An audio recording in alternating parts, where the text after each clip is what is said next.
the vowels are just pronounced differently, and I cannot figure out the vowels. Right. So I know. I won't be correcting you. I mean, unless George hops in here, so we'll have to see if he jumps in. But if who is? And William will probably come in because he'll probably be mad at you. Hey, everybody! By the way, happy Wednesday! It's the Mike and Scott show tonight. So welcome to the show. I'm not the guy. I'm not the Michigan State athletic director. I wasn't the one who went out there. You're poaching all the Beavers, man. But now, like half our team is like in the transfer portal. It's like college sports is just ridiculous. Half college players are in. I know it's just dumb, man. That is. They got to do something about that. They got to make people stay for like a minimum amount, or have some kind of like. That's why I love Izzo, man. Izzo never taps into it. Like, is he like he's kind of like the Clemson coach Dabo? Yeah, kind of that. Yeah, people hate him for that. I like him. I mean, I love Dabo Sweeney, but yeah, people are like he's too old fashioned. He wants to develop people, but I'm just saying I like that. But I mean, also, I'm glad that we're actually won 10 games this year. I just scrolled through these photos. I know I'm not going to talk about this today, but like, there's the screenshot you took of me like in the pineapple maze. Yeah, I was like, don't go. You're by a ditch. Yeah. Don't. Dude, then I had that Dolo too, man. Oh man, that was good stuff. Mm-hmm. All right, so this is episode 2400. Oh, that's a cool number. I know it is. Because this was like a birthday celebration for me and Emily, and her birthday was the 24th. So shut up. Yeah, that's pretty sweet. Okay, so and if you take the 2 out, it's like a 40. Like I don't know why. I'm analyzing. I don't know why I'm analyzing the episode number. This is a numerology show. Yeah, that's hilarious. It was meant to be that you had the cancellation after all. There we go, dude. Right on this, we waited 2,400 episodes for this to happen. Motorcycle or something. That tweet that you posted or retweeted or whatever, that person was like, I spent like 3,000 minutes or whatever to the Be Our Guest podcast. Did I spend that much time podcasting? Think about the time you spent editing and all that too. Like, yeah, I don't want to think about all that. All the pre-show time, because I mean we've been chatting for like 10 minutes already. Yep. Yeah, it's pretty bad. We do a lot. Yeah, because so I was on the Discord. And everybody was coming in saying, yeah, you were the top of the list with our show. So I'm like, that's our secret. We kill you with how many podcasts we put out. So we're your top podcast because if you just listen to our shows, we got you. Yeah. We kill you with quantity. Yeah. Oh, that's right. I changed my view so that I can like block people. That's right. My view is different. No comments. No one watches. I feel like no one watches the Wednesday shows live. There's not as many people that watch. I just tweeted though. I forgot to tweet that we're on the air. You're right. Not as many people watch the Wednesday shows. People have stuff going on. I get it. I try to. Not on now, so yeah. I try to because those are like some of my favorite episodes. Like I love listening to other people's trips. I do, but so like I listen to all those Twitch shows, This Week in Tech like network, and they do their shows live. But like I don't listen to them live because then I can't listen to them later on like when I'm on the treadmill. You know what I'm saying? Because I need them later on my feed for when, like in the morning. See, I'm so far behind that, like I'm listening to February episodes right now. Yeah, I'll listen as soon as they come out. But anyway, so hey, if you're in here, we see the folks are arriving. So hello. All right, let's do this. So 2,400 for Mondays. What's that? December-ish? Yeah, it's December 3rd, 4th. Friday's the 1st, 4th. Yep. Liz is going to Nashville. She's going longer than I was too. She's gonna be there 5 nights. Does she get to go to that secret restaurant? The secret restaurant. I don't know if she got a reservation for it or not. So dude, that was cool. I don't think I even talked about that with you. The Bluebird Cafe. Oh, yeah. Because I just like country music so much. But I lucked out that night. There were like folk singers, basically, like folk songwriters. So and that was like my jam. Like, oh man, it was so good. And I was like basically sitting on the guy's lap next to me, like one of the performers, like because like it was just this tight circle. Like, I'm glad I did it, man. The Bluebird Cafe is pretty cool. And you were there the night of the CMA. Like you were in Nashville the night of the CMA. That's right. Yeah, because I drove through downtown right after that. Yeah, that was the same night. Because Mallory was watching the CMAs, and I was like, oh my God, they're in Nashville, aren't they? She's like, yeah. I was like, Scott's in Nashville right now. I was like, I oh, drove through yeah, downtown. Like, yeah, I thought about Ubering back because like I got the vibe from my coworker. Like, she just wanted to go back to the hotel, and I was like, man, there's like thousands of people down here, man. This is awesome. Like, I like that. I wanted to hang out. Manning was hosted, man. That's who I'd Yeah. want to see. Okay, here we go. 2,400. Welcome to episode 2,400 of the Be Our Guest Walt Disney World Trip Planning Podcast. I'm your host, Mike Rallman from BeOurGuestPodcast.com and one of the senior agents over at the Magic for Less Travel. Happy Monday to you. Hope you had a great weekend and, of course, survived that long 5-day work week as we got back in the groove and settled into that short 2-day weekend. But we're going to have a great time kicking off, this 5-day work week for most of us again. But we'll make it here till Christmas, just a few short weeks, and we're going to have a good time because we're going to say Mele Kalikimaka. I think I said that right, and I'm from Missouri. George is going to check me, though. I promise you that. We're going to have a good time. Scotty G joining us for this milestone episode 2400. We're heading up to Michigan. What's up, Scotty G? Aloha. Aloha. It's fun being here on a Monday. Like, I love listening to the Monday Trip Report shows, and it's fun when I get to record one myself because that means I must have been on an awesome trip. So definitely happy to be here. We made it to December.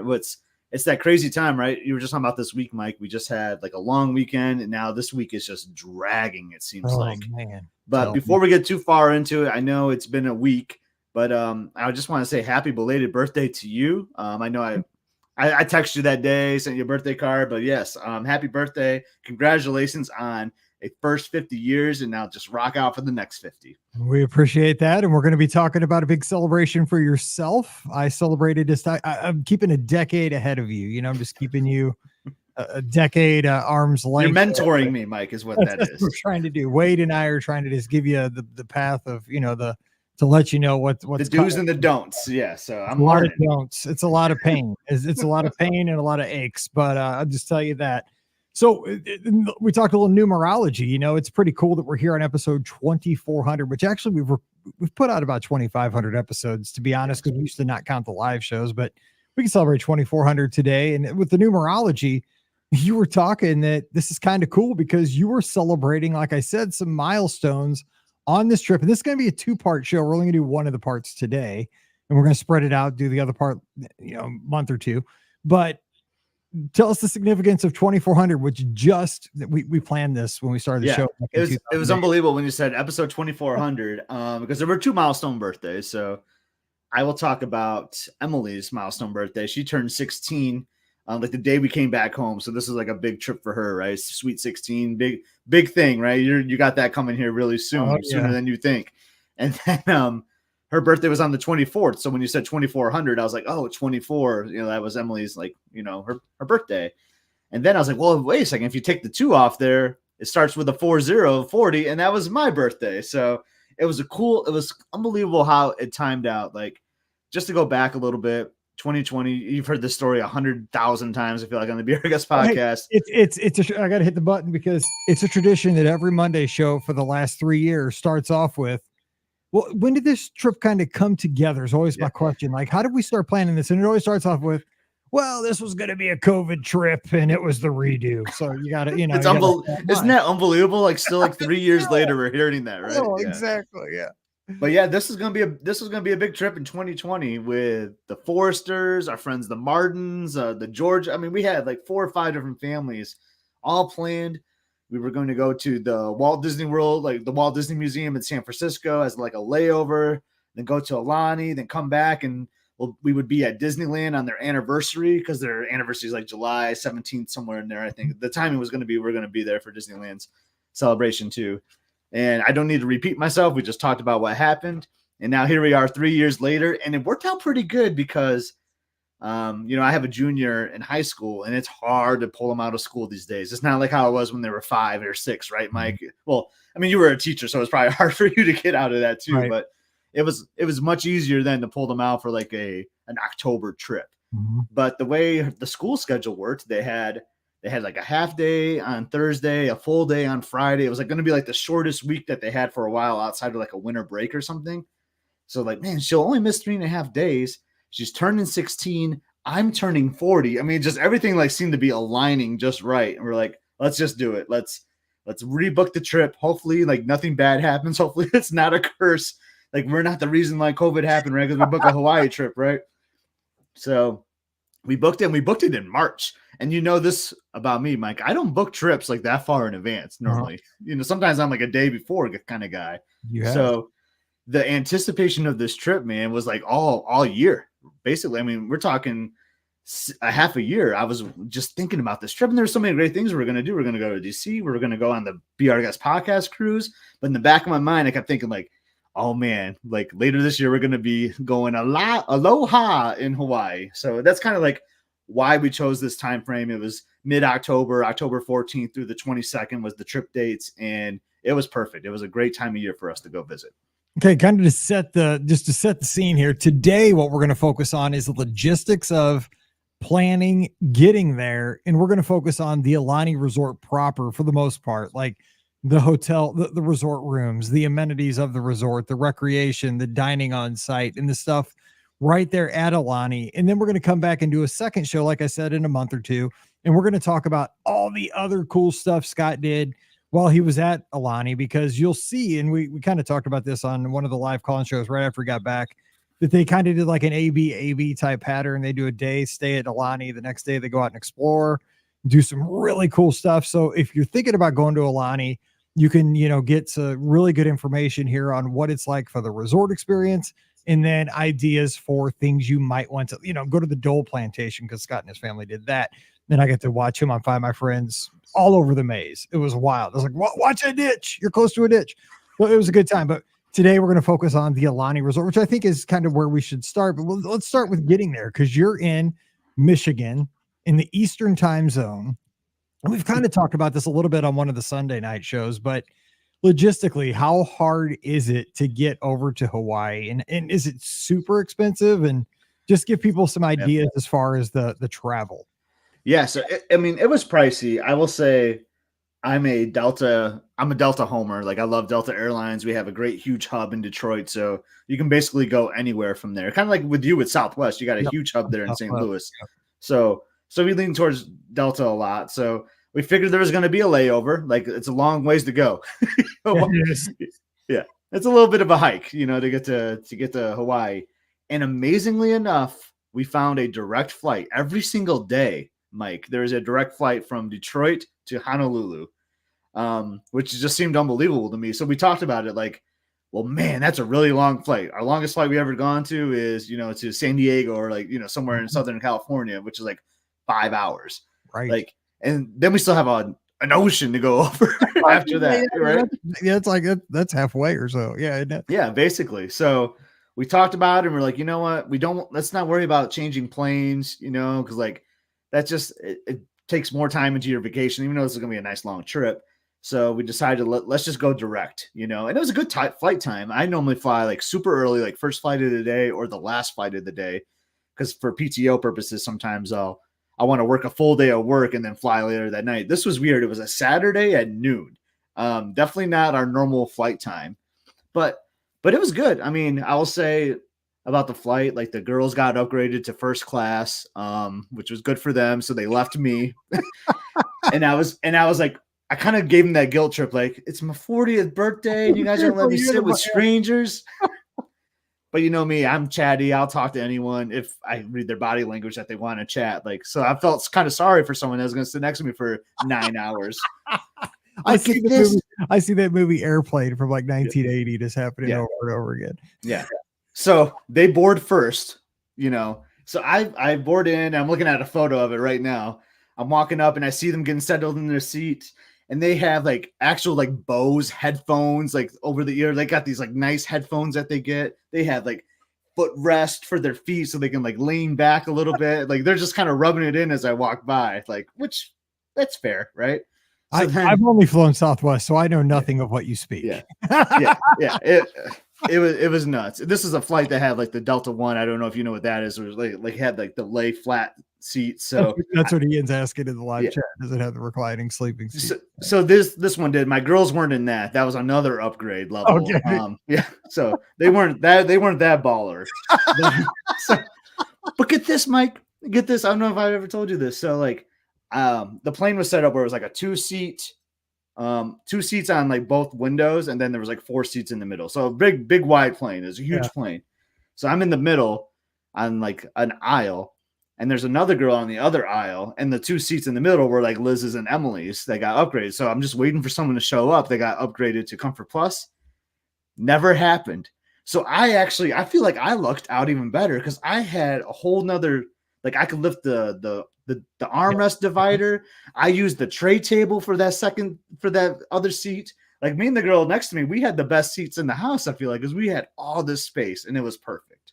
I will say my best upgrade on Southwest Airlines, sitting next to Ian, who's in our live chat on a flight from Orlando back to St. Louis. So she was connecting through St. Louis back to Pittsburgh.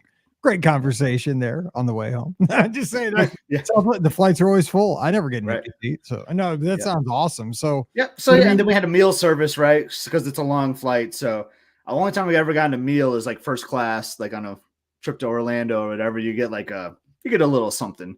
They don't feed the whole plane, but on a long trip like this, they do. So what threw me off though, Mike, they fed us like not even an hour into the flight. I'm like, whoa, like this is a long flight. Like, why am I getting my meal right now? So did you save some? I mean, that's what I'd have done. See, I'm a good. I went to town on it. I just destroyed it. I'm like, I got to ration this thing, man. Where are we at? I've been looking at the map. Yeah. So I had it was a pasta. I think it was actually pretty good, like a rigatoni mushroom, like a kind of veggie pasta thing. I had a beer. But yeah, then I didn't get fed for like another 7 hours. That was kind of rough. See, and I try not to go to the restroom a lot on flights. Like I know like you should like get up and walk around. I told myself I'm trying to get up every couple of hours, walk around on this flight. And that's what I did. It worked out. I had the aisle seat. So yeah, I probably went to the restroom like 3 or 4 times. Like it was comfortable. Like the time literally flew by for me. I tell you, like, I know my wife was nervous about flying over the ocean. And so she didn't want me to ever like, cause I was like texting her updates, I got like flight to where on, like, I'm like seeing where we're at all times. She was like, please do not tell me when we're over the ocean. So I was like, okay. But even if you were watching, Mike, I felt like you knew when we got over the ocean. Cause like, we just hit this crazy turbulence. I don't want to hear that. And I love the show Lost. And I was like, oh my God, this is Lost, man. We're getting like, this is a crazy turbulence. But anyway, no, it was a smooth flight. I don't want to talk the whole trip report about like 9-hour flight, but it was good. It had lots of entertainment. Obviously, I had the internet package so I could tweet, follow the football scores because it was a college football Saturday was going on. So it was good, but it was crazy. So we left at noon, right? 9-hour flight, 9.5 hours, basically. It was supposed to be like closer to 10, I think. And we land. So I'm expecting it to be dark, I mean, your body internal clock would feel that way, Yeah. But no, we landed as like 4 o'clock in the afternoon. Like, isn't that nuts? I'd be messed up for a week because I am such a like creature of habit. Yeah. That'd be hard for me. Yeah. Yeah. So we land and it's 10 o'clock and like I'm hungry. I mean, we did get we got like this little pizza thing, this Mediterranean pizza that was pretty good. But I'm just like, okay, like, let's not think we're tired. Like this is where I had to like start psyching this up. Like it's going to be an all-nighter, guys. Like, let's just grind through this day. So we had a list of things we're going to do. Like we're going to get the rental car. We're going to go to Target or Costco or something and get like some groceries for the room. Then we still had to eat and check in and all that. So we had a good agenda of things that should keep us awake. But we flew through those things. Like that was the thing. We got off the airport. Sadly, they didn't give us Lays. That's what you see like in the movies, like back in the day. Yeah, right? Love Boat. Yeah, Amazing Race, everything. Yeah. So my mother-in-law was disappointed that we didn't get laid when we got off the plane. But it was funny though. On our way back, I did notice that there was like a Lay shop, like boom, like right by our gate. It was kind of funny. So you can buy fresh Lays there. But it was unbelievable. So we get off, like look at the airport. It's super cool. It's like open air. I was sending you some photos like on our flight home, like how cool that airport is. And then we get to luggage and boom, our bags are right there. Like, all right, well, let's get our bags and let's go. We get to the car rental. we found a great car, and there was no cars waiting to leave. So boom, we like got right out of there. So like we were in the airport like less than 30 minutes, and like already had our rental car and everything. So I mean, we're running, and then we're already to Target, and yeah. So we got to the resort like relatively quick, when I was hoping to be later, because like I'm trying to like fill this time so we can like stay away because we're tired, you know. Let me ask this real quick though, just in general for the whole trip, is the traffic as bad in Hawaii as people? Because that's one thing I always hear is the traffic is horrible in Hawaii. It is bad. Okay, I mean, I've never been there, obviously, but I've always heard it's bad. Like when you're going through like Honolulu, like and I always seem to be like in rush hour. And rush hour is not what you would normally think back home, because I think what happens, and like George or someone would be able to bust me off if I'm wrong on this, but I think people work earlier to be more like on like the mainland's like time zone for, you know, like they probably work more like on like Pacific time than like Hawaiian time. So like, yeah, you'll get up and think like, oh, I'm headed to the game. Like we're getting out at like 6 a.m., 6:30, and it's jam packed. And then like you'll come back home to Aulani at like 2:30, and like, man, you're stuck in traffic. It's just crazy. Like that makes sense. It's at odd times that you wouldn't think would be that busy. It would be busy, but yeah. So the traffic it's rough. I will say that what they say is true. But the drive there was good. And then it's just, I don't know. Have you ever watched like any videos of Aulani or anything, or like have an idea of like what it looks like? Yeah, because I've done obviously lots of training on Aulani and stuff like that. So if anyone's ever watching any videos, like I try not to spoil myself too much, but I like to like kind of know what I'm getting into. And like I've seen so many videos of like people walking into that lobby. It's like open air, right? So there's like no doors, like you got the breeze coming in, and I just looked at my girls. I'm like, oh my God, we're here. Like, yes.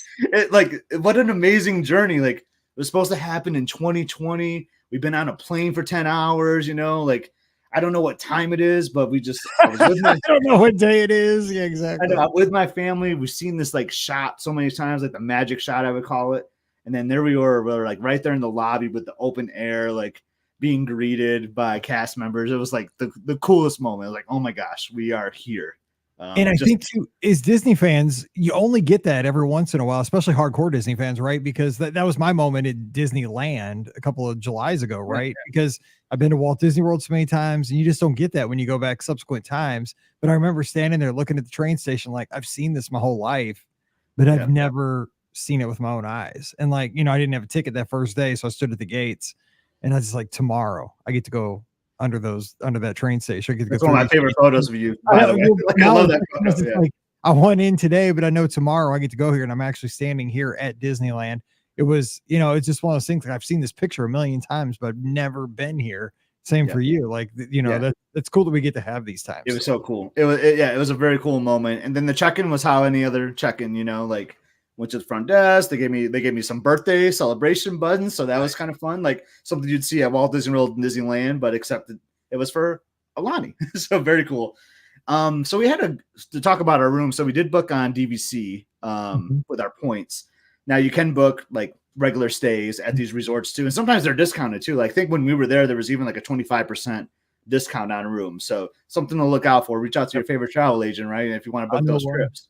you definitely know one. But so we had I had a lot of debate. Like, do we do an ocean view room? Do we do like a garden, like water view, like a pool view? Lots of back and forth, lots of point differences in cost, obviously, with the different views. So I talked to a few people that were here. So, I mean, I hate to do shout outs because I'm probably going to leave someone out. That's my fear about doing shout outs, because so many people like gave me some great comments and feedback. So maybe I'll save that for another time when we talk on our next episode. But lots of good conversation I had, and people said like, go with the garden view. Actually, like it'll save you some points. And honestly, the view is like the ocean view is nice, but you'll see like the Four Seasons Hotel next door is a lot of feedback I heard. So, so I went with the garden view, and those are like floors 2 through 4 or something like that.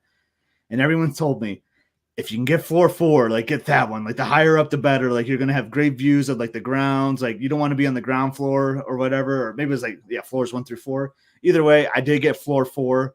Our room was like 480 or so. I can't remember the exact room number, but my gosh, Mike, we walk into this room and it feels familiar. And I'll talk about that in a little bit because it's Disney. But I went straight to the balcony. I just wanted to know what our view was. That's exactly what I'd have done. I'd have been like, just dropped the bags, went straight to the balcony. And like it's one of those, like it's like a cruise line door, man. It is so heavy, it's so hard to open. I'm just like trying to latch and do everything. Like, come on, why won't this door open? I get it open. Beth, help me! That's what I'm always like. Bam! I get open the door. Yeah, and then the sound, it was so loud because like it was quiet in the room, but you open the door, like because like the lazy river was right outside there. So I'm looking down like on the stream. There's like the little like mountain that they have, like the rock work of like the water slide. And then I kind of looked to the left and I could even see the ocean too. So like I had like both views basically. It was unbelievable. I'm like, I was like, can this trip get any better? Like I keep like one up in every moment of this trip right now. Like it's just like, what's going to happen next? No kidding. Because you get to see the excitement of everybody on the lazy river, but I mean, then you're seeing the ocean while you're standing in your room. Yeah. It was so cool. But so let's talk about the room. So we did a studio to save points too. So kind of like other villas like you would see at Walt Disney World, you could do like a 1-bedroom, a 2-bedroom. Would have loved to do a 1-bedroom, you know, because like just the extra space, right? And you get like the separation. It's just those are comfortable. But man, they're like double the points. So, and you know me, I like to conserve my DVC points when I can. So we're like, let's just do the studio. So it wasn't the most spacious room, but comfortable beds. They had carpet, so I know a lot of Walt Disney World rooms have gone away from like the carpet. They had carpet in there, and I'm sure a lot of guests feel this way that have been there. You just kind of get that Animal Kingdom Lodge, kind of Wilderness Lodge vibe because like it's very dark in the room. I mean, it's what it looks like from the exterior. It gives a lot of Animal Kingdom Lodge vibes. Absolutely, they'll throw out the whole resort, and I know Joe Rohde had a big part of this. I know he didn't have a big part necessarily of Animal Kingdom Lodge. Unfortunately, the designer of that resort is escaping me, but Joe Rohde definitely had his footprint all over this resort, and yeah, it definitely has an Animal Kingdom Lodge kind of vibe to it.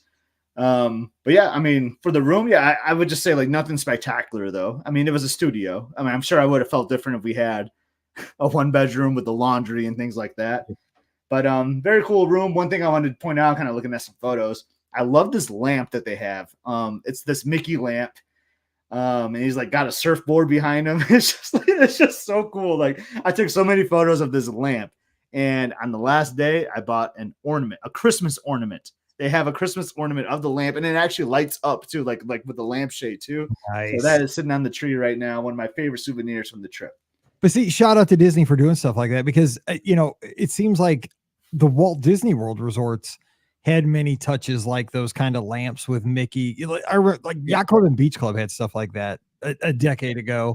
And unfortunately, like they're got this minimalist kind of refurb lately vibe thing where they're very efficient in their redesigns and they get a lot of plugs and a lot of places to put your stuff.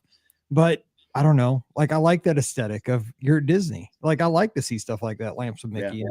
And I'm glad I brought like my plugs because like there wasn't like really that many like USB like inputs, like so it was kind of like back on old school resorts, man. I had to like hook up a plug for everything. Beach at one time we were there before we got a refurbished room. It's like holy crap, plugs in this whole room. We got 30 devices.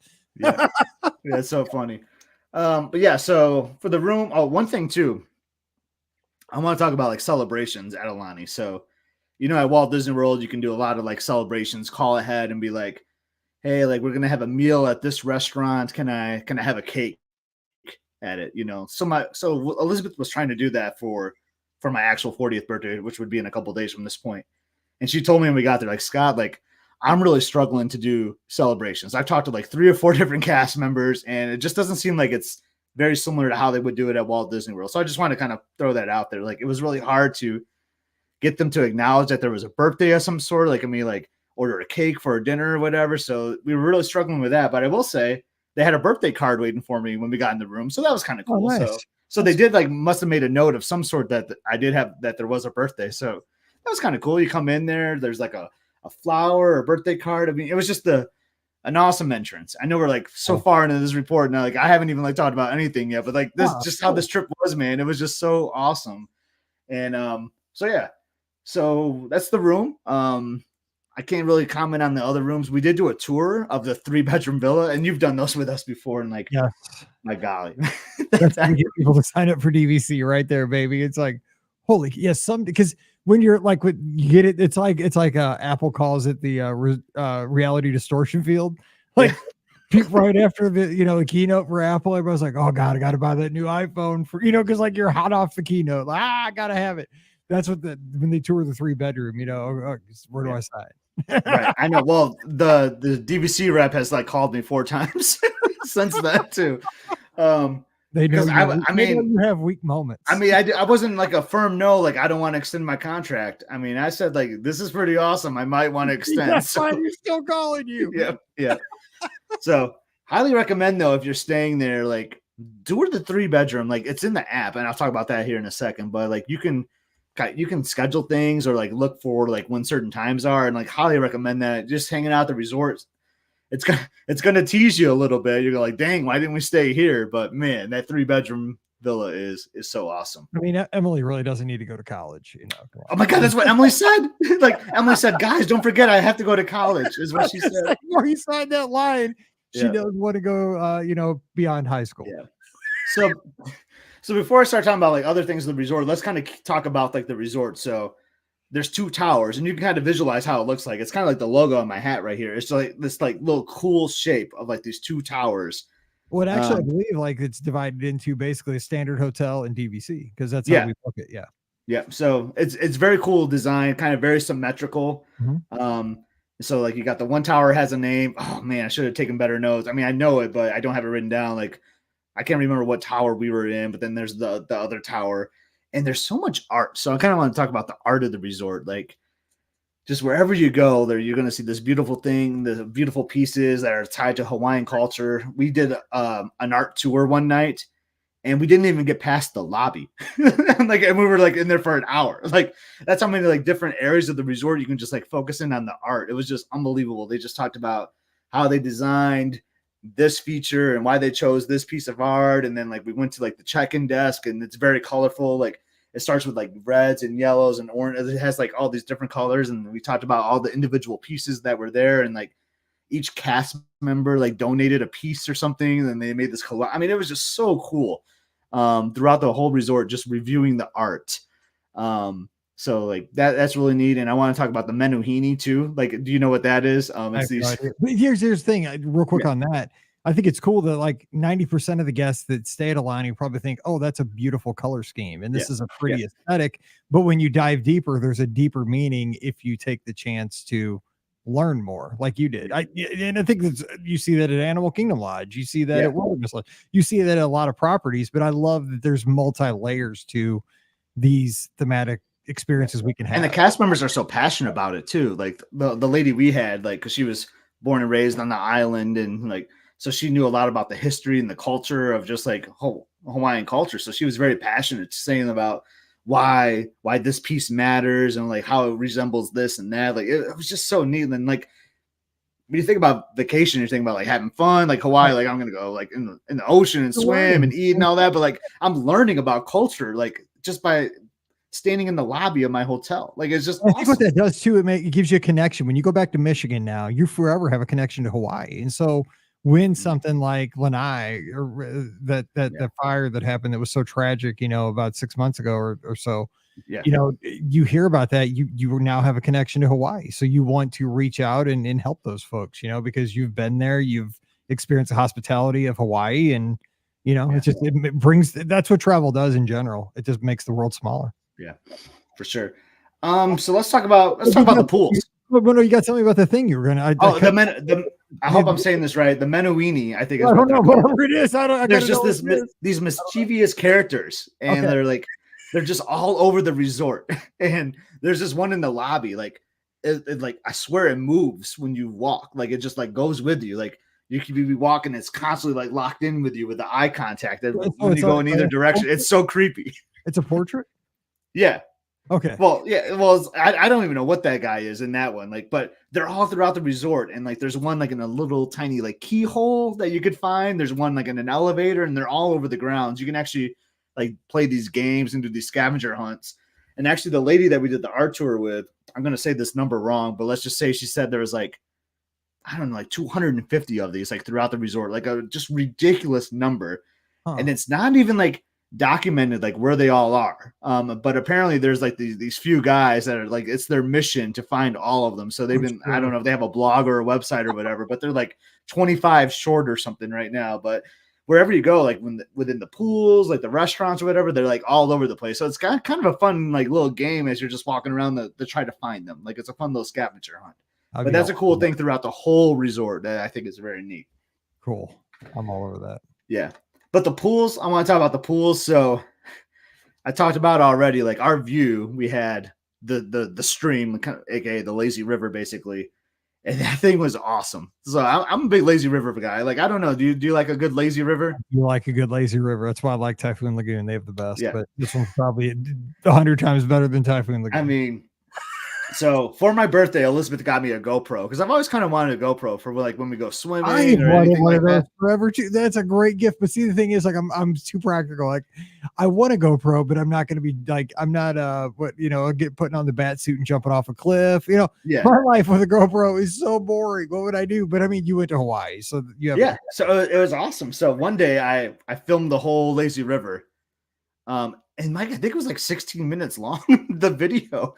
Like it was just, I mean, that's how big this thing is. It just goes through like both towers of the resort. Like you're just getting all these great sights. And I love my palm trees. So there's beautiful palm trees everywhere, bridges, people watching. I mean, it's so relaxing. And there's it's different multiple ways you can get in there, right? There's like a 3 or 4 like entrances and exits.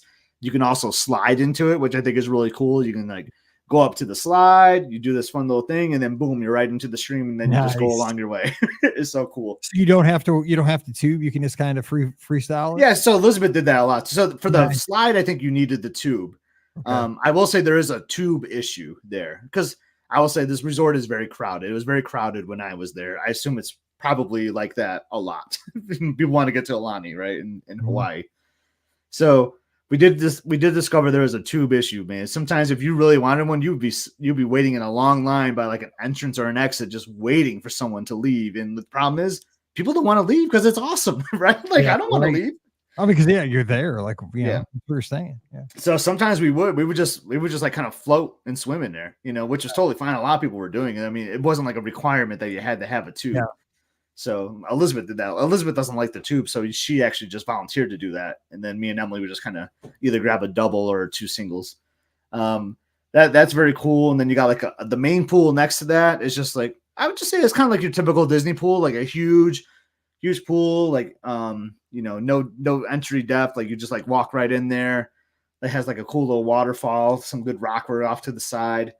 Fun place to hang out. I preferred the big stream personally, just because it was kind of cool to just float around and just chat. Like it's just funny. Like when we say we're going swimming, like are we really swimming or are we just kind of like floating? Right. Nobody wants to swim. Everybody wants to wade. I was not disappointed, but they have this really cool like infinity edge pool. It's like a grotto pool, like in this little like cave kind of thing. That was closed for refurbishment while we were there. It opened like the day after we left, I think. I know. And the infinity edge is like right out to the ocean. So you're in there and it feels like you're in the ocean. That's what I was going to ask. I've seen pictures of that. And I'm like, dude, that would be so cool. Dang. It looked cool. They did have a hot tub though that did the same thing. Now that was an 18 and plus.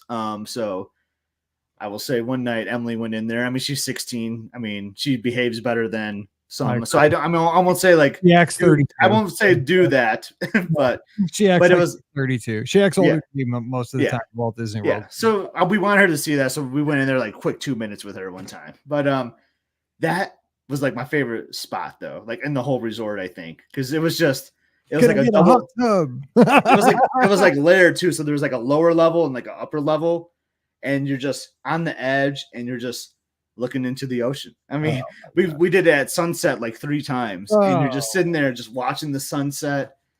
It was like over the Pacific with my wife, 40th birthday celebration. I mean, you're killing me, man. I know, man, it was so good. I mean, I took some photos. I didn't even share it even close to all my photos, but I definitely shared some of those though, from just the sunset from the hot tub. Like, come on, are you kidding me? Oh my god, so good. But outside of the pools, you also have the beach. Like, I mean, this is Hawaii. Come on, the Pacific Ocean's right there, so you can definitely go down to the beach. So they do have it like kind of like how you would think about Castaway Cay. Is kind of how I would describe this. Like they kind of have a barrier out there so that the waves are like tempered a little bit. Like it's not like super powerful waves, you know. It's kind of like a cove, really, but still the ocean. I mean, still the ocean, still a good beach. So people from Michigan don't get swept out to sea. Exactly right. They're not going to do it. You're not going to do any surfing out there. I'll tell you that. But I tell you, like when we were there, we'll talk about our North Shore visits and things like that in another episode. But the waves were strong when we were there. Just behind the scenes, Wade and I were just daring Scott to go out on North Shore. You're like, waves like 30 feet tall. I'm like, dare you?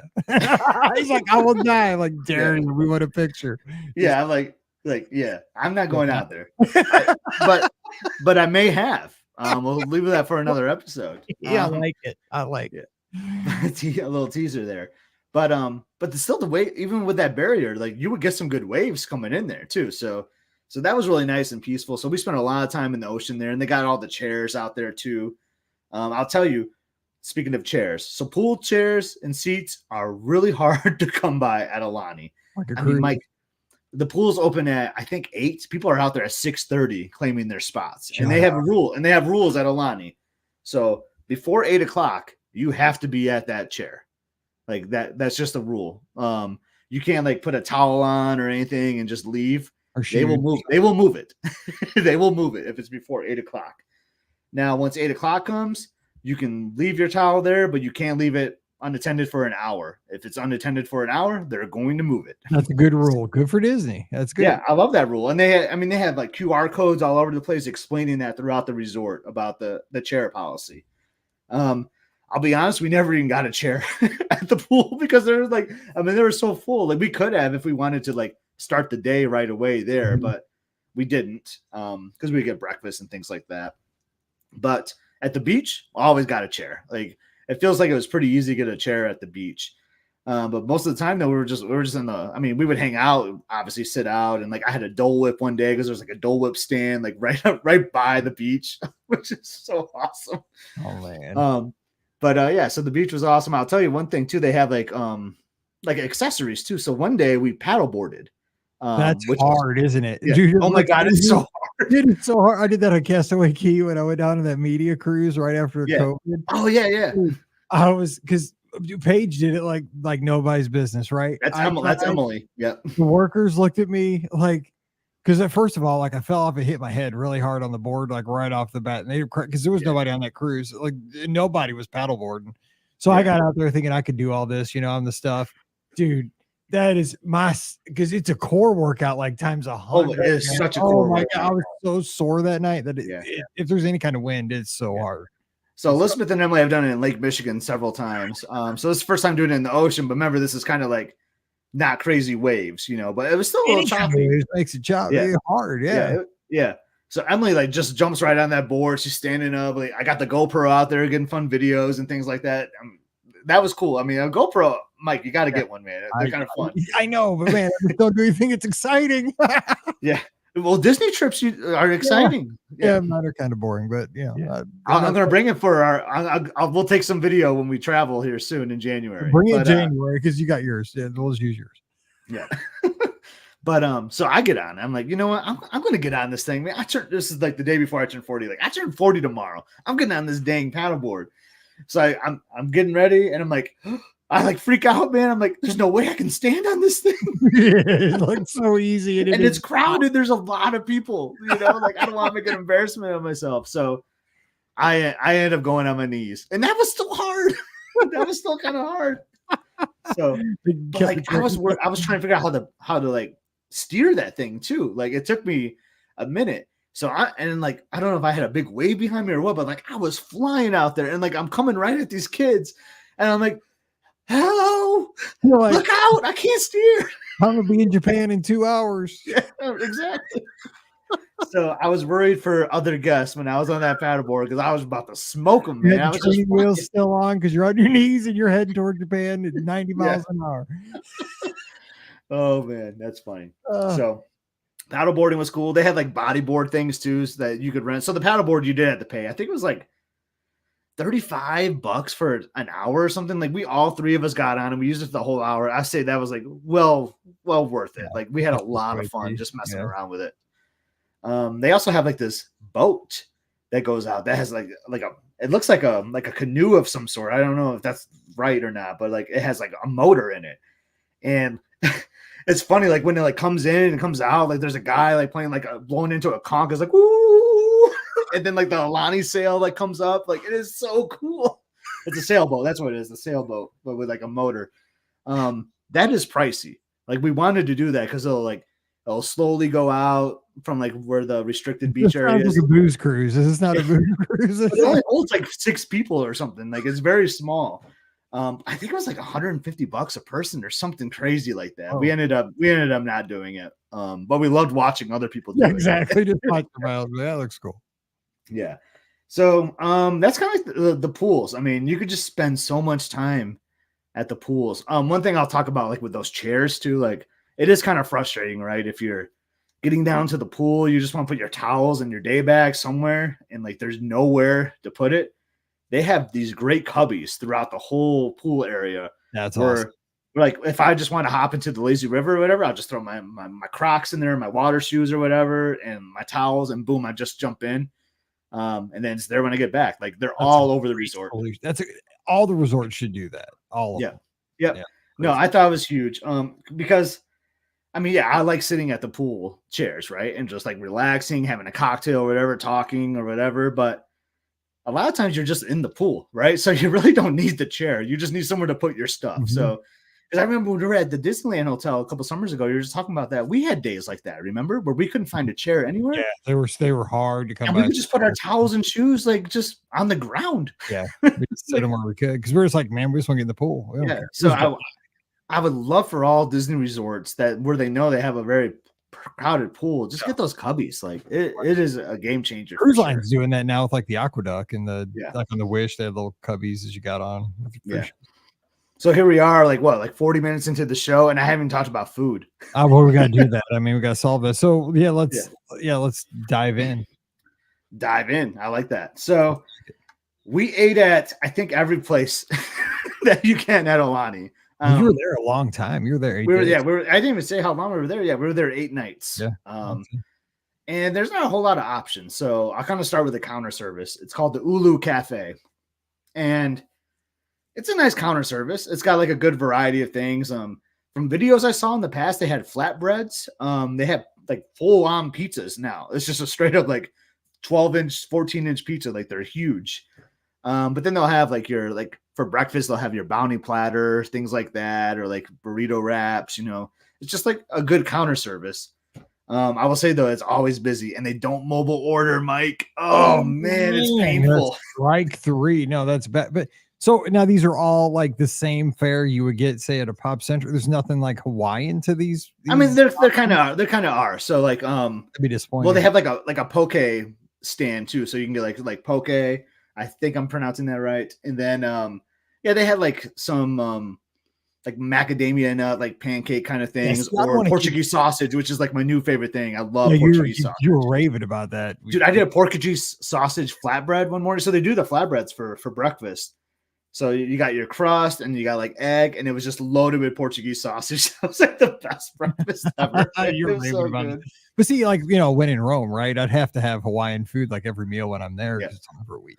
Yeah. So that's a good option. And like they have like an all day menu. Then they have certain things that are like only in the morning, or like the pizzas are like after like 4:00 or something like that. So we went there, a few times just to get some quick counter service or share a pizza or something. But it wasn't our favorite. I will say that because the process was so slow because so many people are going there. And I guess like mobile ordering necessarily doesn't fix that. You just like your times. I mean, you can order, then wait 40 minutes and do something else, which is what's nice about mobile ordering, because you would order and then you would just have to sit in this waiting area for them to call your name. So you're just kind of wasting time, a little bit. It reminds me of a day at Riverside, but I'm not going to bring that back up.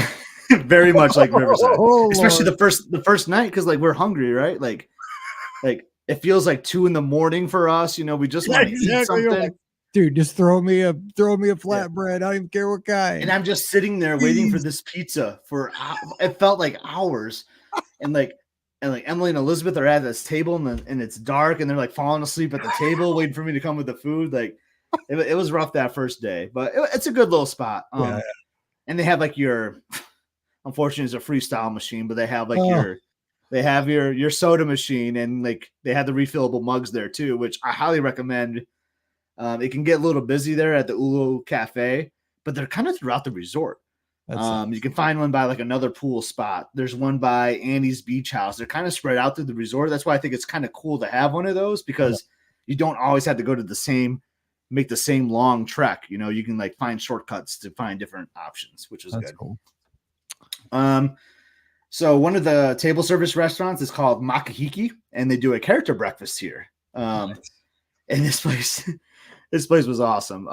Because they had a ukulele player just like playing. Like it kind of reminded me of Ohana a little bit. You know how they have like that guy come around. Yeah. But instead of like Ohana being inside the resort and all this is open air, Mike. Like it's just like you're basically like outdoors. I love that. Like give me any outside dining. Oh, especially in I love outdoor. Dude, that's why I gotta go Hawaii. Like everything is outdoor dining. Oh man, it's so awesome. Yeah, so not to go too hung up on this, but like this was the best character meal food-wise I've ever had.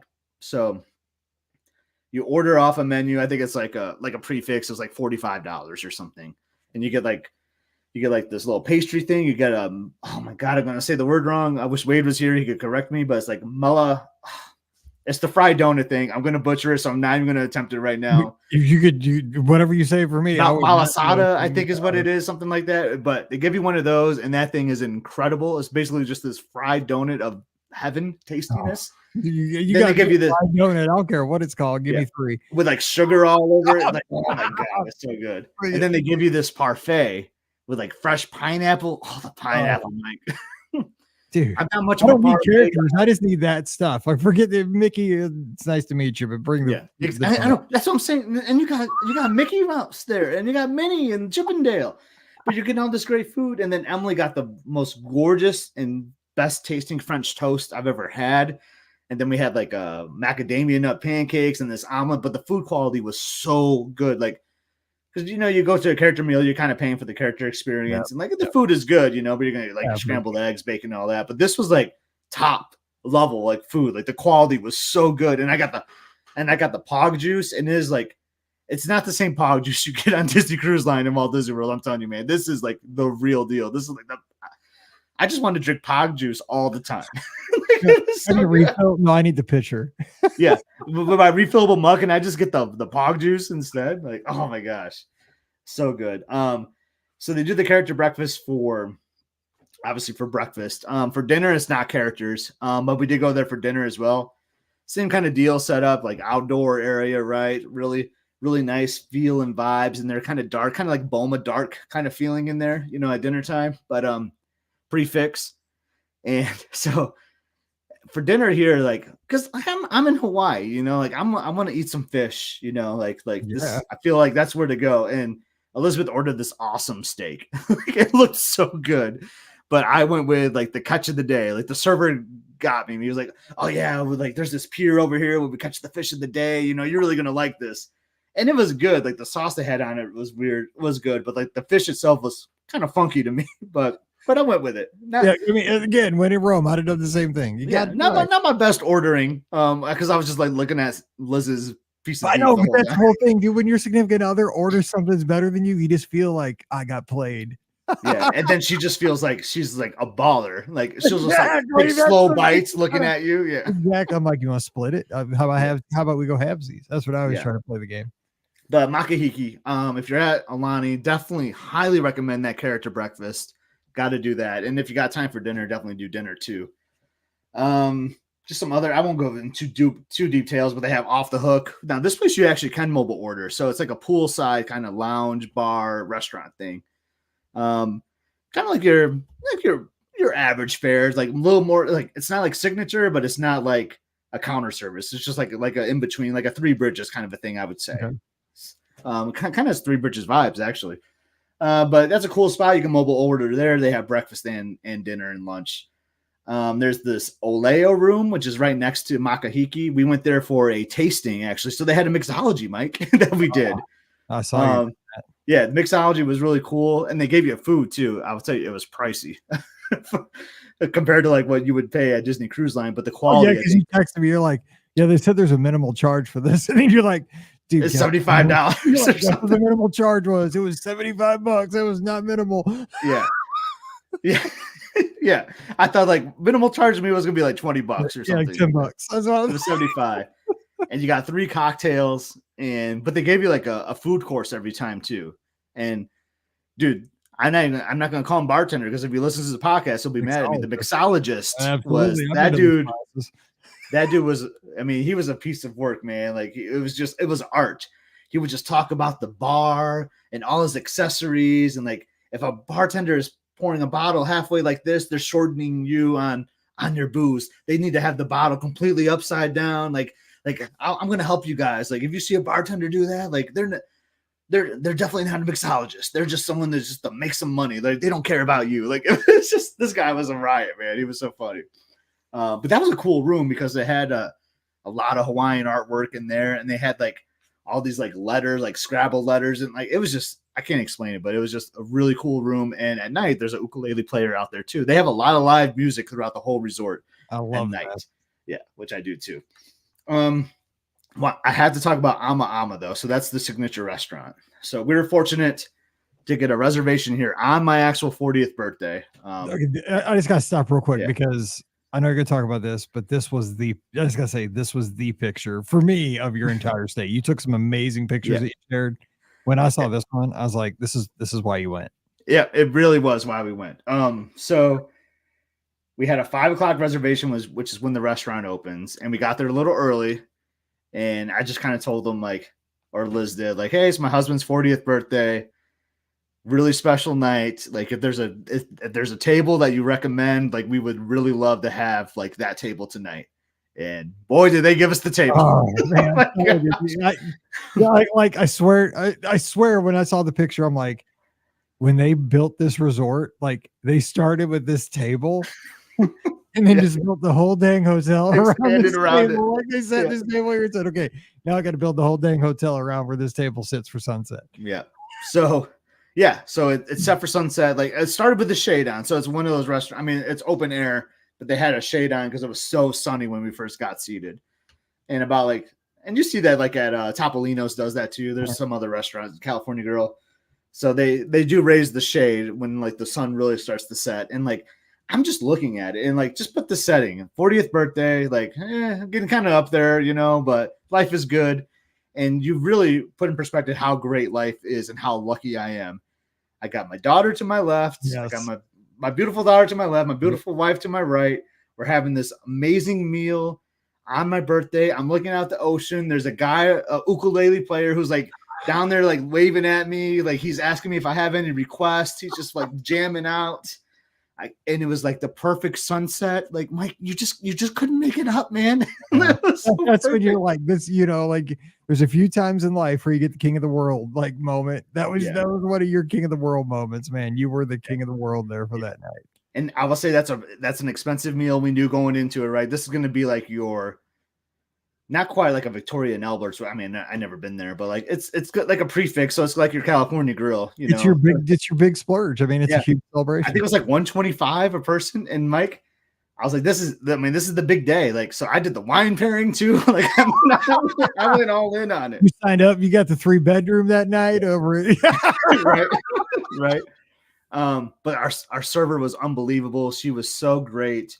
They also served this old fashioned. So before I decided to do the wine pairing, I had already ordered an old fashioned, and she explained this story about like how like you don't want to drink this one fast, as like the ice melts, the flavors are going to change. It's going to sync up with the sunset that you're watching tonight. As she had this like unbelievable story with it, and it was purple. Great story. And it was weird. Like it was purple. I was wearing a purple shirt. I had purple sun. I mean, it was just so weird. Like what was happening there? You were drunk. Yeah. And she took it. I think my profile picture, like on my social media now, is from this night, like after the sun had already set, like with a great big blue dark sky behind us. Like our server took a great photo of us, and behind us. So there's these tables, right? They have like the great sunset views, and like near the back of the restaurant, there's elevated booths, so they can see. They have a good view too. I have to imagine, not as good as ours. And Emily looks over at this guy, and he's got like a tattoo on his arm that says Elizabeth and Emily on his arm. Shut It was up. like tattooed. So like I go over to him and I was like, hey, just want to comment on your tattoo. Like, see those two beautiful girls I'm with right now? Their names are Elizabeth and Emily. He's like, get out. That's my daughter's. Like, it wasn't like a wife and daughter. It was like his two daughters' names or something, or his daughter and granddaughter's names. And they were there with him too. So like I got to meet their Elizabeth and Emily. Like we're just having a good time. You need to get that tattoo. I know. I do. Holy cow, Mike. There's so much to talk about with Aulani. I know we're gonna do a part 2, but we're on the food thing. Let me talk about the luau as well. Yes. So I booked a luau for the last night of the trip, and I got lucky. I didn't even talk about how you book these reservations or anything like that, but I just got lucky because I thought everything opened up like 30 days before, and that's how the restaurants open. The luau is not 30 days. It's well before that, and I don't even know if there actually is a number. I just happened one day to go on Aulani's website and saw that the luau was available to book, and there was only one night available, and it happened to be a night that for the whole month, and it happened to be a night that we were there, and it was our last night. So talk about destiny, right? No kidding. And so they do like, I think the Polynesian might have had this too, but there's like a regular, like a standard, like luau package, or there was a premium. I'm like, yep. Because I did the luau at the by the way, 3 times I did the luau. Yeah, I think we did it with you once. One of my favorite photos is like our families with the Foresters, and we got like our lays on. Like I love it. Emily and one of my favorites. Now they have matching dresses on. I think. Yeah, awesome. I loved that luau at the Polynesian. I know people made fun of it because it wasn't real. It's close as I've ever been to Hawaii. I loved it. Yeah, no, I like that luau too. This one was way better, but yeah. Yeah, so we did the premium. Like, dude, we got to do the premium. I mean, and I don't know what the cost difference was. I don't think it was that much. And everyone listening, if you're going to Aulani, do the luau and please do the premium. Like, there's so much value in that premium, and I'll tell you why. First off, it's like where you wait and do the holding. So there's like 2 different lines. So one is the premium, one is the standard. The standard people are baking in the sun. There's like no shade, like where they wait. So, and here we are, like we got this great big palm tree above us. It's like nice and relaxing. Like the cast members are talking with us that are going to be in the luau, and they're just all like over on like another island. It seems like just that's not right. That's so wrong. And because of that, we got to check in first. So we check in. They give us. I'm actually wearing one of them. They gave us like these cool like these shell necklaces. And then we get a photo with like some of the performers. So that was cool. And that was included with your premium package. And they have all these activities as the luau. So you got these 4 musicians on stage. They're jamming out. They're playing their songs. They give the adults a cocktail if they choose to. So, I mean, Elizabeth grabbed like their sunrise cocktail or sunset cocktail, whatever it is.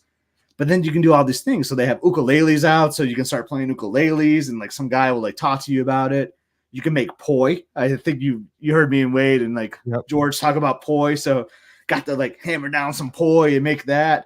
Got to do like fake tattoos. Like, so you got to do all these activities, and we had no lines because we were premium. Like we got to do it all before everyone else does. And then they seat you. And the seating is interesting because it's not like you go out there and like, oh, yep, I want these seats right here. It's already pre-assigned, which is, I think, kind of cool because like it takes off that pressure of like, I'd much rather have that. I hate the stress of trying to fight people. Stuff. So it's pre-assigned, and we were table 1, so we were like right there in the front. Baller, Scott. We had the awesome table. We were table 1. I will say the way they seated us, because we were a party of 3, so it was like two would be next to each other and 1 across. As like the family guy I put my back to like the stage kind of. So that the girls could be like right on looking at the stage. So I kind of had to turn my chair a little bit when they were performing. Not a big deal. Because I mean, half the tables were going to have to do that anyway. So, but so we're at table 1, and the beauty of table 1, it was kind of like a wedding reception. So they would like perform and do all these things. And then like, all right, now we're going to release everyone to eat. Table 1 was first. You were like the closest relatives to the bride. Yeah. So my hand was, So my hand was the first one on all those utensils to like grab. Like no one had breathed on any of the food or anything like that. But and the food was good. Like I kind of basically just like made my Hawaiian plate, with like my rice and my meat, like my Kahlua pork. Got all my desserts and all that.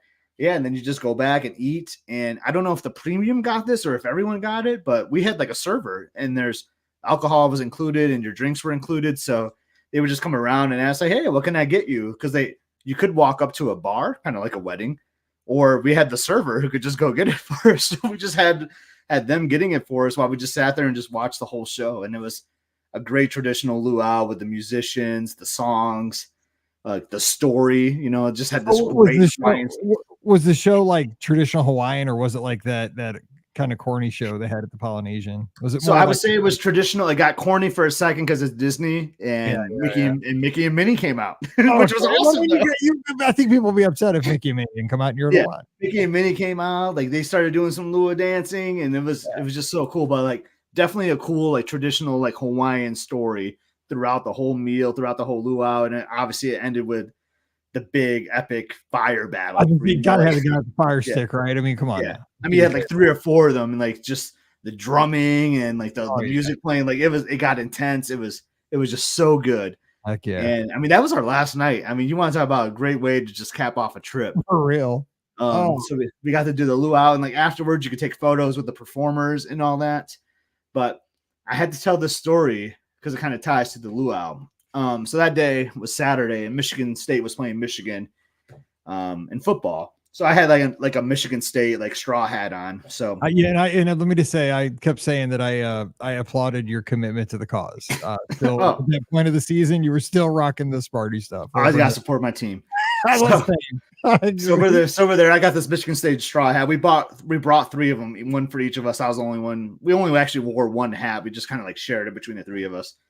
So I'm there, and this Saturday was like all I've been talking about are just Aulani days anyway. So we're just hanging out at the resort all day. That was the plan. And I'm getting ready to go into the lazy river, and this guy comes up to me, Mike, and he's like, "Hey, go green." I'm like, "Go white." He's like, "Where'd you get that hat?" And I'm like, "Well, not from around here, I'll tell you that." Like I was just kind of joking with him. He's like, "Well, I figured that. Like, but where did you get that hat?" I was like, "Oh, I got it in East Lansing." He's like, "Well, where in East Lansing did you get that hat?" I'm like, okay, dude. Like, and like Elizabeth is with me. He's like, we got it at a Meijer. Like, I don't know if you know what Meijer is. It's like a big, like, kind of Michigan store. Like, he's like, we got it at a Meijer. He was like, oh, Meijer sells that hat. I was like, do you know Meijer? He's like, well, yeah, I live like 10 minutes south of Lansing. which your subdivision, doesn't he? Yeah, which was just so wild. So he didn't say like where and then like his wife comes over. And we're just kind of talking about Michigan State, like, yeah, well, we're getting smoked right now against Michigan, but like we were just saying, like, I gotta still rock it. And we're like, well, it's funny, nice to meet you. That's funny, like you guys are like next door to us, like, but have a good rest of the trip. And the lady says, "What is your name?" And I'm like, my name, my name's Scott. And she's like, "What's your last name?" I told her my last name. She's like, "Oh my God, like I know you." And her name is like Shauna, and like we hadn't seen each other in 25 years, Mike. And you meet up in Hawaii. And we meet up in Hawaii. Like, what are the chances? Isn't that unbelievable? I had a student run into me on a cruise. Like seriously, like I turn around on a Disney cruise, and there's one of my students. I'm like, what? I know. Yeah, it's just unreal. So I'm like, oh my God, yeah, you're Shauna. So I know where they live in Mason, which is like 10 minutes south of Lansing. So we're talking with them for a little bit, and we're like, well, like, enjoy the rest of your trip. Like, maybe we'll bump into you. I mean, this is our last night. And so, like, we do the lazy river, then we clean up because we have the mixology that I was just talking about. Guess who's sitting next to us? That couple is sitting next to us at the mixology. So we ended up, like, joining our tables and doing, like, mixology with them. And then I'm like, well, what are you guys doing later tonight? I kid you not. They're like, well, we're going to the luau tonight. And then it turned into 30 minutes about how Harbaugh stole your signs, and that's the whole program. Yeah. It was so funny. But with the luau predetermined seating, they were doing premium as well. They were not at our table. That would have been even like crazier, right? If they would have been pre-assigned to our table. But I did like exchange numbers with her because they loved our hat, and we told them at the mixology, like, hey, we have another one. Like it was like $5 at Meijer, Mike, but like we have another one. So I met the guy on the morning we checked out in the lobby, and I gave him one of our extras. Like, oh my God, this is so awesome, man! Thanks for the hat. That's so snotty to me right there, dude. Then she ended up sending me like a follow request or whatever on social media. Like the rest of their trip, like that cat was wearing that hat in like every photo. Love it. I'm glad I could pay it forward. But that's awesome. I know we gone really long. Like maybe on the next episode, because when you want to do some more, I can talk about the Aulani app a little bit, and the characters, unless you want me to talk about it right now. But just I don't even know, man. Like, it was just let's save that for the next one, because we're going to talk about in the second show. We're going to talk about all the stuff you did kind of outside, like the excursions you went on, that kind of stuff. Like you said, the app and that. But Richard does have a question, and since he's here in the chat with us, just real quick, if you could answer this for him, how much extra over and above the hotel and travel do you think you should budget for Hawaii if you choose to go? So I ended up going under budget. Kind of for this would kind of be for the second show, and maybe we'll address this in that show as well for people that are listening to the standalones. But because I mean, you do have to think about. I've always heard Hawaii is very expensive for everything. Going to Target, going to McDonald's, stuff like that. It is expensive, but I will say, with a lot of us going to Walt Disney World, we're kind of used to some of this pricing. Like cocktails are going to be like on par. Like we went to Monkey Pod, which is right across the street, and I would say that was kind of on par with the restaurant at Aulani, which was very similar, I'd say, to like a Walt Disney World restaurant. Maybe a little more expensive, but not like double or or half, 1.5 times. Like it was pretty relatively on par. I had a crazy budget though, Mike. Like because I just didn't know, and like I went under budget for like our daily spending because we ended up just enjoying time like at the resort, just like swimming and talking and hanging out. Like I thought I was gonna bring back like so many souvenirs. I think I told you that before the trip. Like I'm gonna bring an empty suitcase because I'm gonna bring back so much stuff. Right. But I was just so in the moment, like with my family, like making memories and all that. Like I didn't like go crazy like on like souvenirs and merchandise and things like that. Now I will say your big budget is going to be the airfare and your accommodations. Luckily for us, we were DVC, we saved some points. So that took out a huge cost, which made this trip actually pretty affordable for us, I would say, because outside of the airfare, all we really had to budget for was, like our food and like souvenirs, which I think we did a pretty good job of. You can make it work. And I will tell you, like, especially at that Ulu Cafe, that counter service, the portions are huge. So you can easily be splitting meals, throughout the whole resort. There's like a cool little like mama snack shop or something by the pool where they do like fish and chips and things like that. We just all shared. We just ordered one order of that once and just shared it for lunch one day. Like, I mean, you can get around it. I would say hopefully I'm not wrong here. I mean, everyone's opinions on things could be different, but I'd say like it would be like on par for a normal Disney vacation. It didn't like really blow my mind because I think I was just so well trained going to Disney that even throughout the whole island, it didn't really surprise me that much.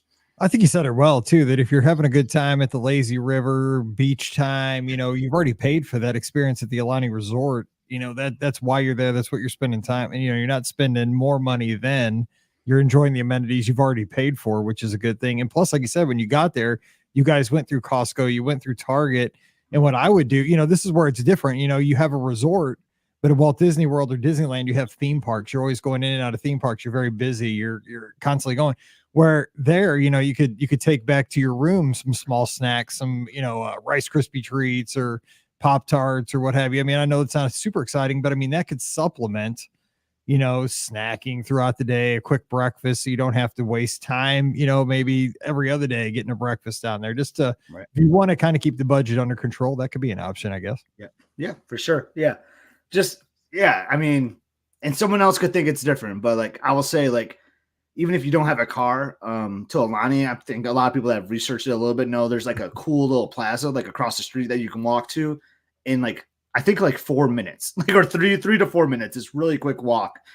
There, it's all downhill too. Coming back is a little rough. You gotta go uphill, man. It's tough. Hawaii, I don't even think Mike. It's pretty hilly. There's really? A volcano and mountains. Yeah, exactly. There's a Kilauea. Yeah, but I'm sure people have, if you've done any kind of research, you've heard about the ABC store. So there's like this cool store where it's like a supermarket. You can get souvenirs and all that stuff. You can get like fresh Lay's, which I bought the girls for our luau. It kind of surprised them with that. Didn't talk about that. But so you can get like some good supplies there. And that didn't seem like too outrageous to me. Again, like when you're on vacation, I might not be thinking about it too much. I'm just like, all right, yeah, we're going to buy it. But nothing ever like jumped out to me as crazy. But the breakfast place there, eggs and things, like we went there like 3 times. I think it was like the best breakfast ever. And I think for three of us, like the first time, like Liz and I shared like a burrito wrap, which was huge. Emily got this like pancake thing. And I even had like a mimosa or something. I had like an alcoholic beverage. And I think it was like $60, which I don't, it's vacation. Just to throw it out there. Some people might think like, yeah, that's expensive. And it kind of is. But when my mind is used to, when I'm on vacation at Walt Disney World, like I'm easily spending $60 on a breakfast. I feel like at a sit down restaurant, so. Even at Pop Century, I mean, you're looking for three people at like Pop Century's food court. You're probably looking 45. Yeah. Mm-hmm. But yeah, exactly.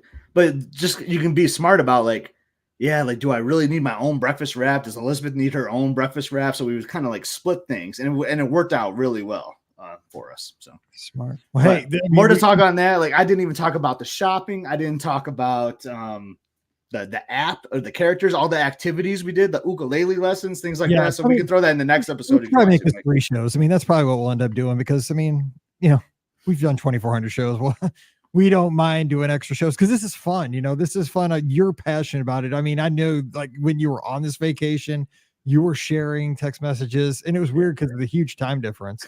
I know, right? With Wade and I, back in the central time zone, we were loving it. Like it was just so cool to, you were getting up like, and I was having lunch, like, I know. it was so wild, for me. But it was just your excitement during the trip, like got me fired up for you for this huge celebration with your family. And I just love being able to share this here on the podcast. And I think everybody's probably enjoying the heck out of this show. And yeah, we'll make 2 more because we'll talk about I hope so, because I know it's different. I know we talk a lot about Walt Disney World Cruise Line and Disneyland, but I don't think we talk about Aulani enough. And it really is like a Disney vacation. And we'll talk about the next episode how I think it was perfect to have Aulani as your home base, something familiar, right? Like, if you're a Disney fan, like, the Disney brand and the quality, the characters, how they do the resorts. So there's something about, even if we didn't spend the day there, to come home to that, like you'd be on the North Shore or go to Pearl Harbor or whatever, and you come back to your home base that is Disney that you love and you're passionate about, like that speaks volume. And I just couldn't ask for a better home base, basically, just something that I know and trust. I agree, because I think one of the biggest mistakes I've made as a Disney fan is I kind of look back on the 16 years just since we started the podcast, just about, is that for 14 and a half of those years, I didn't go to Disneyland, right? I just said, I'll go someday, but I love Walt Disney World so much. I don't need to go to Disneyland. Like, I don't need to expand my horizons to a different Disney destination. And then when I went to Disneyland, I mean, because I talk to you about this all the time. Like, I love Disneyland. Like, it's my favorite right now. Like, it's because it's the new thing. It's exciting. It's got the nostalgia, which I really love. And, I've always loved palm trees. I've always loved tropics. I've always loved the Polynesian culture. I always did Kon-Tiki, this book and this movie, this old like black and white film with my 6th graders. So I would love to go to Hawaii, and it's going to happen once Pam finishes her teaching here the next couple of years. So yeah, I agree. I think one of the biggest things as Disney fans is to have that next new experience. It kind of feels familiar because you're under the Disney umbrella, but like you said, to be able to walk into a new lobby that's like, like walking to the Disneyland train station again. New lobby, new Disney restaurants. Yeah, and the cast members, I haven't even talked about the cast members that much. They're just, it's the same level like Disney Cruise Line. I mean, all the cast members are great. We talk about this all the time. I can't give enough love to our cast members. And Aulani, the story continues, man. They're just spectacular cast members. Just, it wouldn't be possible without them, really. All right, so we'll continue this, and we'll do them, consecutively. We'll probably be a month, and we'll do the next show, and then drop in another one here, probably in January. This is a good topic to talk about as it gets colder and colder. Yes. It's going to be cold where we are. I know Wade's in the chat. I think he's going to Maui in February. I'm like, dang, how can I make that happen? We can't all be Wade, right? I mean, we I all know. That's our goal. I want to grow up and be like Wade. He probably says the same thing about me, but that's exactly what we say. We all want to be Wade. Yeah. All right, so we are going to get out of here, but thanks for hanging with us here on this Monday. Don't forget, our show is brought to you by the Magic for Less Travel. We'd love to help you plan that next Disney adventure, whether it's out to Hawaii and Aulani or Walt Disney World, Disneyland, Disney Cruise Line Adventures by Disney. Just swing by the website over at themagicforless.com. Please also use our Amazon affiliate link as you do that holiday shopping. It really does help us out. Simple link. Just put it there on your toolbar there, bookmark it. It's beourguestpodcast.com/Amazon. And thank you very much to our patrons. You guys are the best. You make all these shows possible. Patreon.com/beourguestpodcast. Get that bonus show every week called Mike in the Midwest. And I hope you guys enjoyed the free preview this past Thursday. It was just the regular show. It was called 50 years and a million blessings, kind of about my 50th birthday. So threw that on the feed Thursday for everybody. Also, give Scott a follow on the Instagram, Twitter, and Threads at Epscott, EPSCOT. I'm at Be Our Guest Mike, and we'll be together on Sunday night, 7 o'clock Eastern, 6 o'clock Central, Facebook, YouTube, Twitter, and Twitch. The phone lines get fired up. You can call in, talk with us. We talk all things Disney and have a good time doing that. So join us Sunday night. All right, we're going to jump out of here and let you get on with your week. We'll be back on Wednesday. If you have a question, by the way, drop it in the email, Mike at beourguestpodcast.com. List your questions, put it in there, and we'll get it on the show. So for Scott, I'm Mike, wishing you a great Monday. Stay safe, stay healthy, and we'll see you real soon. That was a good show, dude. Scott. I'm sorry, man. I was so like I didn't even like. It was a great show. I mean, that was exactly that. I mean, dude, that was better than I could have even imagined. It's so smoking hot in this room though right now, dude. I'm melting. Remember, you were so cold when it started. I cranked up the heat upstairs. You know, I'm like dying in here. Yeah, dude. I know there's so much about the resort I didn't even talk about, but like I just started. You know, I started rambling. I started thinking, and like, yeah. But I think a lot of listeners would like to hear about Aulani. You know, I think because not many of us go there, but we dream about it, right? And I think it can be affordable. You got to save a little, obviously, right? But I mean, man. No, but I think it is what I said, right? I mean, I regret that I wasted 10 years not going to Disneyland. And I think that could be the case for so many people. Like, they're like, yeah, Lonnie's there. Like, go. If you like cruising too, like, because like, I think a lot of people like because of the parks, right? Like, people love Disneyland, Walt Disney World because of the parks. Like, that's how I was early on. Now I'm more like, I lean more towards the resorts, you know? Like, that's why Aulani and Cruise Line was like kind of more my vibe, you know? And man, there's so much to do at Aulani. All I talked about was swimming and eating. Like, I didn't even talk about the activities. Like, the next show will be all about for sure, stuff, like all the stuff you did, which will be fun. But yeah, man, my guy, like, are you gonna be at Walt Disney World in January? Like, we got to hang out, man. It's been way too long. I'm telling you, I know. Do you know that Richard has been to El Azteca? Really? Yeah. No, mine at El Azteca. See, you confused me. Like, I forget what mine is. I was just there tonight. No, Richard has come to Lansing and we met up for dinner once. Oh, that's funny. Yeah. So ours is LS Tech. Ours is LS Tech. Yeah. Tech. Oh, yeah. See, I get confused because I see you talk about yours. I was dude, I was just there right before the show. Yeah. I got another place we can go to, Richard. I think you'll like though for next time. We got to switch it up and have some variety. So, no doubt. Yeah. It was a fun episode, Mike. Appreciate you letting me talk about it. Me out again, brother. Yeah. All right. I will catch you later. Tell Liz again I said happy birthday. And hey, I will. Yeah, we all say happy birthday. Did you get the card? We sent you a card. I don't know if you got it. Card, but here's the deal. Our mailbox got hit by a what are those people? The DoorDash. The next get out. DoorDash and our food. It was DoorDash and the people next door that came to the wrong house, wiped out our mailbox, and so our mailbox door is missing. Oh dang! We're still getting mail. I'm gonna look. I gotta look. Maybe Pam got it. I'll check. Yeah. We sent it like on Wednesday, so I know there was like a Thursday was a holiday, so I don't know. Maybe I'll take a couple days, but I'll check. I'll spam because I think you'll get a kick out of it because I figured you would have sent me something if you got the card. Because I didn't see it. So I'll take a picture of our mailbox though, because like our door to our mailbox is it's got a dent in it, and the mailbox door is still like inside the mailbox because we got to order one because things in our subdivision they all match. And I think you can't get like a Mizzou one or something. No, I think like our HOA, your HOA wouldn't like that. Same one, I think, because every person like in the whole subdivision has the exact same mailbox. So I thought the same thing about our neighborhood too, because like that's how the houses are built. But I think our HOA allows for you to do a different mailbox, but that's just mine. So I don't know. So who knows? You might be able to do something. Dude, the DoorDash driver wouldn't even come to our house and knocked our mailbox, jacked it up like it's like a couple weeks ago. That's so like we just haven't had time to fix it. So yeah. Oh no, I get it. That's like the last thing you ever want to do is like fix a mailbox. Like I know, seriously, because like we just keep saying, oh yeah, we'll do that. We need to order one on like Amazon or something, and we still haven't done it. So I'll ask her. I appreciate it.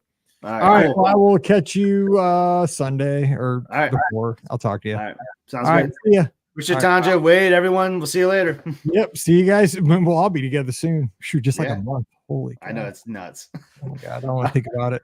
Yeah. Yeah. I know. Christmas is like 3.5 weeks, man. It's crazy. Stop, dude. Just stop. Oh my gosh. I don't want to shout. All right. I'll see you. All right. See you. Bye, everyone. Oh, dude, I just cut Scott. Sorry.